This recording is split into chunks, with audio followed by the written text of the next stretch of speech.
8 मई 2026 की शाम उड़ीसा का चांदीपुर कोस्ट, जिसे अब्दुल कलाम द्वीप भी कहते हैं। हाँ, जहाँ से आमतौर पे हमारे मिसाइल टेस्ट होते हैं। बिल्कुल। तो वहां आसमान में अचानक एक रहस्यमयी रोशनी उठती है।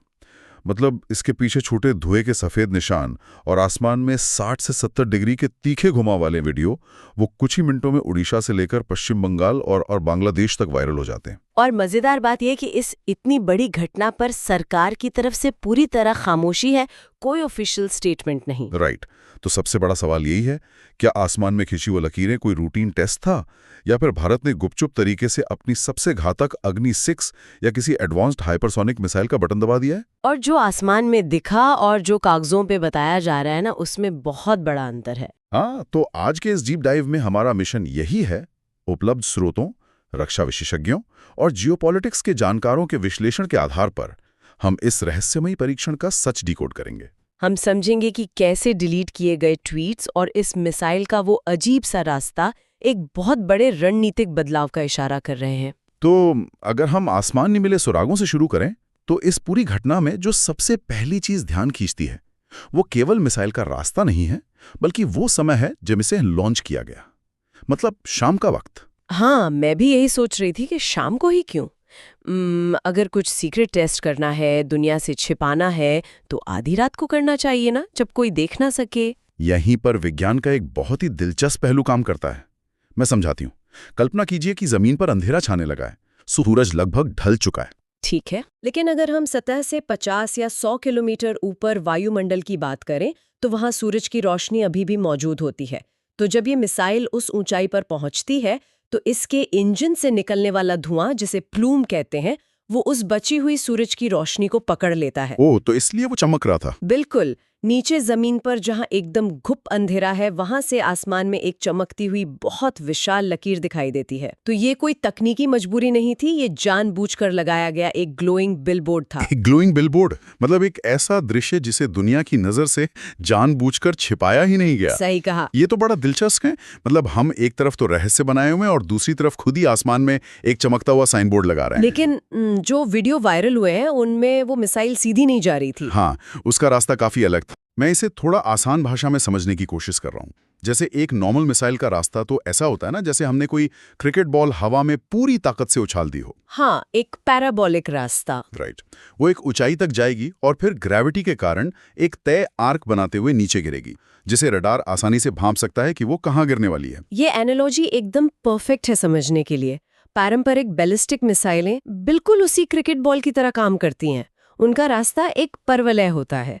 लेकिन 8 मई के वीडियो में जो दिखा, वो पारंपरिक नहीं था। तो वो क्या था? अब अपनी उसी क्रिकेट बॉल वाली एनालॉजी में एक छोटा सा बदलाव कीजिए। सोचिए कि आपने बॉल उछाली, लेकिन हवा के बीच में जाके वो बॉल अचानक चपटी होकर एक फ्रिस्बी में बदल जाए। एक फ्रिस्बी में? हाँ।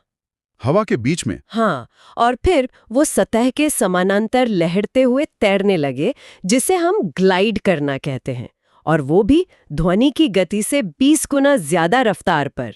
रुको, मैक 20, ये कैसे संभव है? मतलब नॉर्मल हवाई जहाज या मिसाइलें तो मुड़ने के लिए अपने पंखों का या फिन्स के इस्तेमाल करती है ना, हवा को काटकर दिशा बदलती है। बिल्कुल।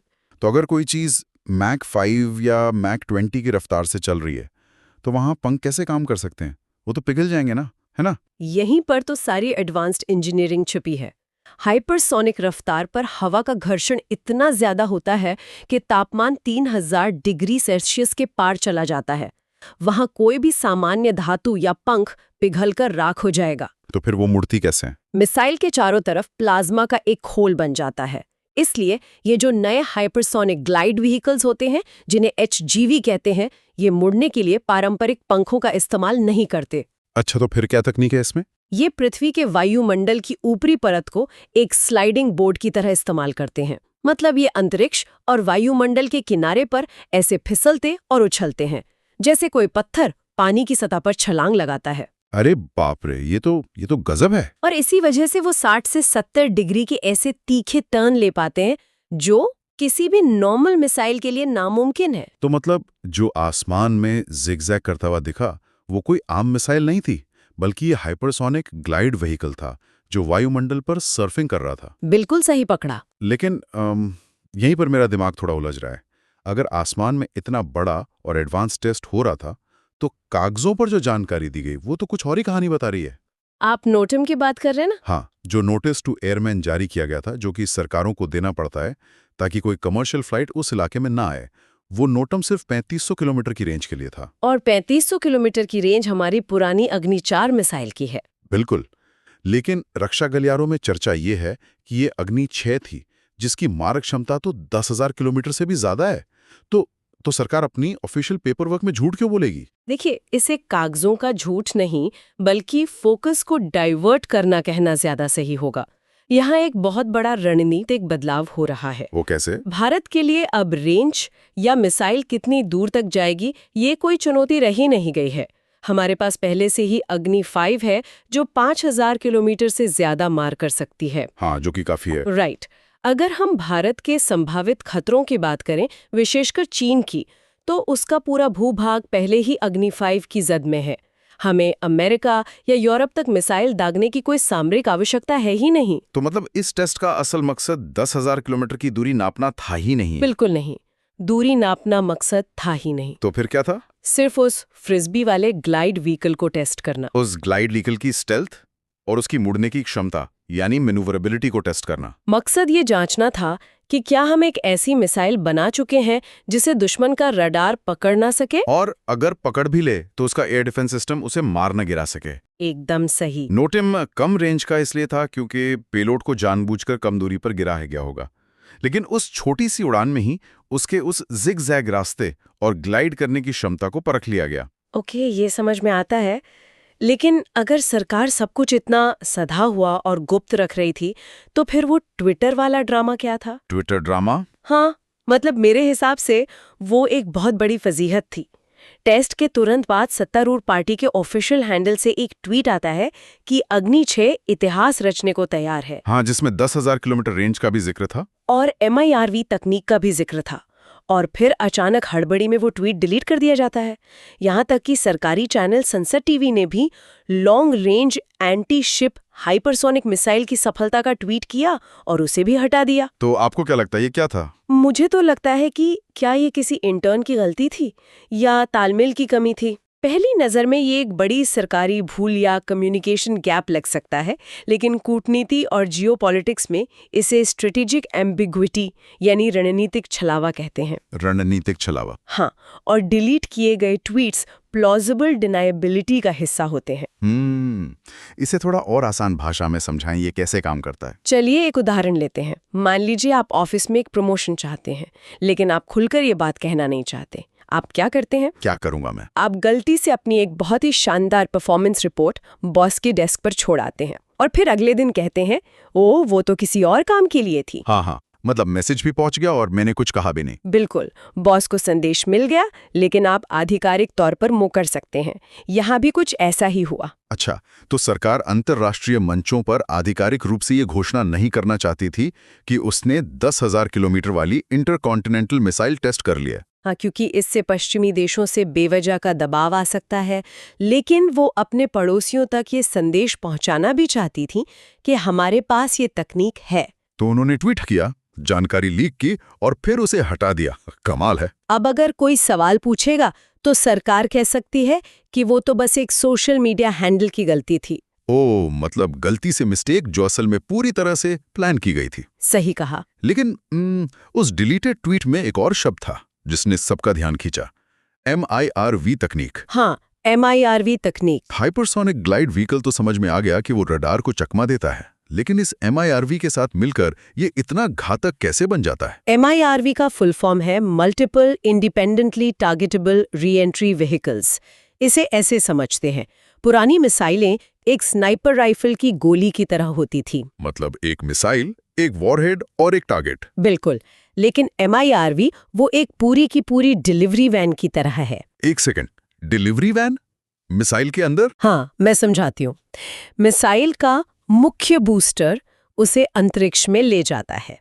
वहां वायुमंडल के बाहर, जहां कोई घर्षण नहीं है, एक पोस्ट बूस्ट व्हीकल, जिसे तकनीकी भाषा में बस कहा जाता है, वो मिसाइल से अलग हो जाता है। अंतरिक्ष में एक बस? हाँ, और अब ये बस अंतरिक्ष में तैर रही है। इसके अंदर कई अलग अलग परमाणु या पारंपरिक वॉरहेड्स रखे हुए हैं। तो फिर वो बस क्या करती है? ये बस अपनी दिशा बदलती है, एक वॉरहेड को अंतरिक्ष में रिलीज करती है जिससे शहर ए पर गिरना है। फिर बस थोड़ा और आगे बढ़ती है, अपनी दिशा फिर एडजस्ट करती है और दूसरे वॉरहेड को शहर बी के लिए ड्रॉप कर देती है। अरे बाप रे, ये तो रोंगटे खड़े करने वाली बात है ना? मतलब मिसाइल एक ही लॉन्च हुई थी जमीन से, लेकिन अंतरिक्ष में जाके उसने 6 या 8 अलग अलग मिसाइलों को जन्म दे दिया, जो सब अलग अलग दिशाओं में जा रही हैं। बिल्कुल, और वो भी मैक 5 से लेकर मैक 24 जैसी हाइपरसोनिक रफ्तार से। और जब आप इस MIRV तकनीक को उस हाइपरसोनिक ग्लाइड व्हीकल वाले जिगजैग रास्ते के साथ जोड़ देते हैं तो क्या होता है? तब ये एक ऐसा हथियार बन जाता है जिसे रोकना गणित और भौतिकी के हिसाब से लगभग नामुमकिन है। नामुमकिन कैसे? मतलब दुनिया में तो एक से बढ़कर एक एयर डिफेंस सिस्टम है। हमने वीडियो देखे हैं कि इजराइल का आयरन डोम कैसे हवा में ही रॉकेट्स को मार गिराता है। हाँ, आयरन डोम बहुत मशहूर है। और रूस का S-400 है या अमेरिका का थार्ड सिस्टम है। ये सिस्टम तो अरबों डॉलर खर्च करके बनाए गए हैं। तो क्या ये सब इस नई तकनीक के आगे फेल है? हाँ, पूरी तरह से, क्योंकि ये सारे एडवांस्ड एयर डिफेंस सिस्टम एक बहुत ही बेसिक गणितीय फॉर्मूला पर काम करते हैं। कौन सा फॉर्मूला? प्रिडिक्शन या भविष्यवाणी। जब एक साधारण बैलिस्टिक मिसाइल रडार पर दिखती है तो रडार के कंप्यूटर उसकी गति और एंगल को कैलकुलेट करते हैं। क्योंकि वो मिसाइल ग्रेविटी के नियम से बंधी है और उसका रास्ता नहीं बदलेगा। एकदम सही। कंप्यूटर तुरंत हिसाब लगा लेता है कि ठीक 3 मिनट बाद वो मिसाइल हवा में किस X, Y, Z कोऑर्डिनेट पर होगी। फिर डिफेंस सिस्टम अपनी इंटरसेप्टर मिसाइल को ठीक उसी पॉइंट पर फायर कर देता है और दोनों हवा में टकरा जाते हैं। अच्छा, तो मतलब डिफेंस सिस्टम असल में मिसाइल का पीछा नहीं कर रहा होता, वो बस उस जगह पर पहले पहुंच रहा है जहां मिसाइल आने वाली है। सटीक विश्लेषण। लेकिन अब जरा हाइपरसोनिक ग्लाइड व्हीकल के बारे में सोचिए, जो फ्रिस्बी की तरह उड़ रही है। हाँ, रडार ने उसे देखा, कंप्यूटर ने उसका गणित निकाला, लेकिन अगले ही सेकंड उस ग्लाइड व्हीकल ने 60 डिग्री का टर्न ले लिया। ओह, तो पुराना कैलकुलेशन तो बेकार हो गया। बिल्कुल। जब तक रडार का कंप्यूटर नया गणित लगाता है, वो व्हीकल सैकड़ों किलोमीटर दूर जा चुका होता है। डिफेंस सिस्टम की इंटरसेप्टर मिसाइल उस खाली जगह पर जाकर फट जाती है जहां उसे लगा था कि मिसाइल आएगी, लेकिन वहां कुछ होता ही नहीं। मतलब रडार और कंप्यूटर एल्गोरिदम उस अनप्रेडिक्टेबल रास्ते की गणना कर ही नहीं सकते। इसीलिए S-400 हो या थर्ड, वो इस तकनीक के सामने अंधे और बेबस हो जाते हैं। ये तो वाकई गेम चेंजर है। मतलब अब बात ये नहीं रही कि हथियार कितना बड़ा है, बल्कि बात ये है कि उसे कोई रोक नहीं सकता। हाँ, अब अचूक होना ही सबसे बड़ी ताकत है। तो अब थोड़ा इसके भू राजनीतिक असर पर बात करते हैं। दुनिया में किन किन देशों के पास ये ताकत है और भारत के लिए इसका मतलब क्या है?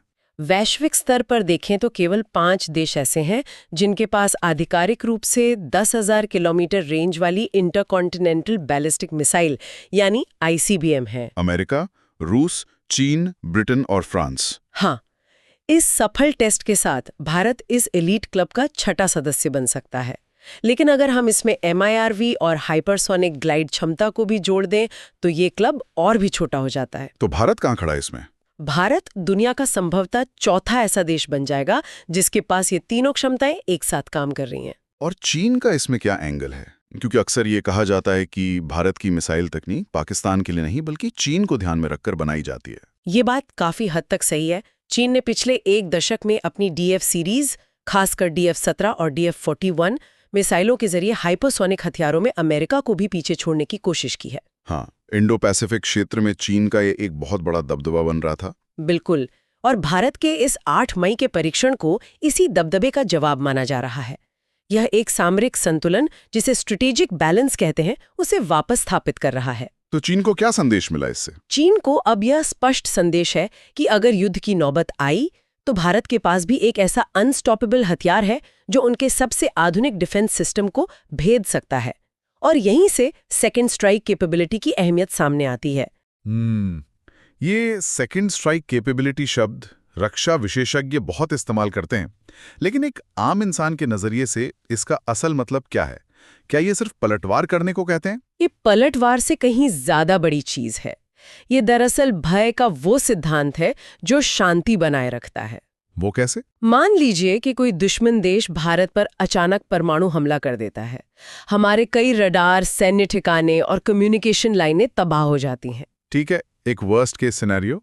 तो सेकेंड स्ट्राइक कैपेबिलिटी का मतलब है कि इतने भयानक विनाश के बाद भी भारत के पास अपनी पनडुब्बियों या गुप्त साइलोज में ऐसे अचूक हथियार बचे हुए हैं जो दुश्मन को पूरी तरह से धरती से मिटा सकते हैं। और क्योंकि वो हथियार हाइपरसोनिक हैं, तो दुश्मन उन्हें रोक भी नहीं पाएगा। बिल्कुल।